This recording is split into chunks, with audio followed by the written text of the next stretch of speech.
3 दिन पहले एक होश उड़ाने वाली खबर आई, जो मैं हजरत के दामाद से जब मिला और मैंने उनसे डिस्कस किया तो उन्होंने भी ये खबर पढ़ी थी।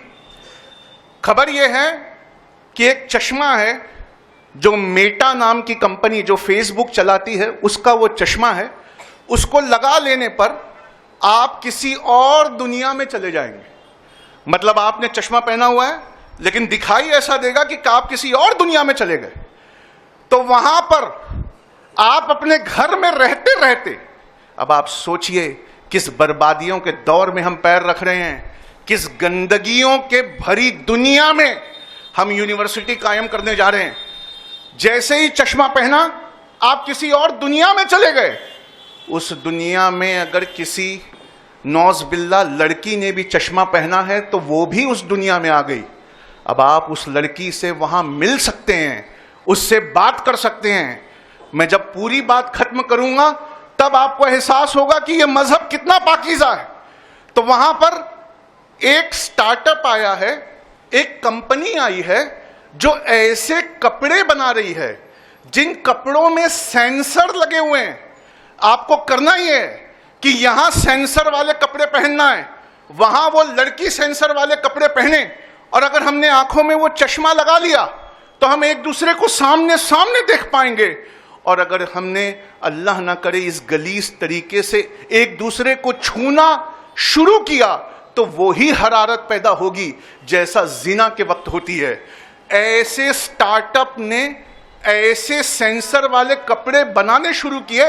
तो मेरे एक दोस्त ने मुझसे पूछा कि समीर भाई, क्या आपके इस्लाम की रूह से ये जिना में आता है?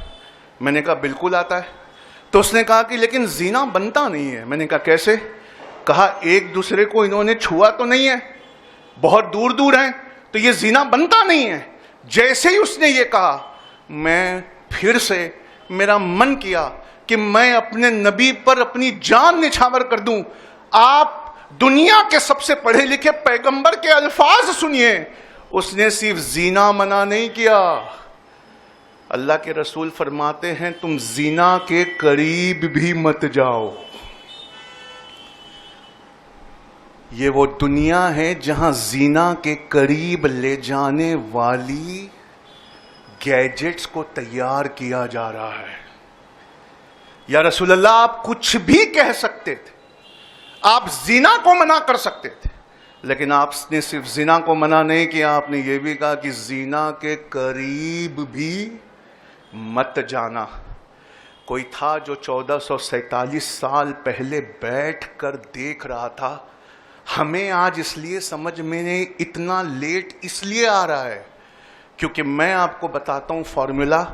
आप अपने दीन से मोहब्बत करते हैं, आप अपने दीन की फतहयाबी चाहते हैं, आप अपने दीन को वापस पाना चाहते हैं, तो बहुत छोटा सा फॉर्मूला है, ध्यान से सुनिए।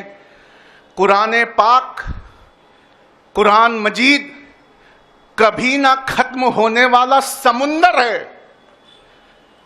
और आप, सवाल आपसे है कि आपकी बाल्टी यानी बकेट कितना बड़ा है। कभी ना खत्म होने वाला समुंदर कुरान पाक है, पर आपकी बाल्टी कितनी बड़ी है?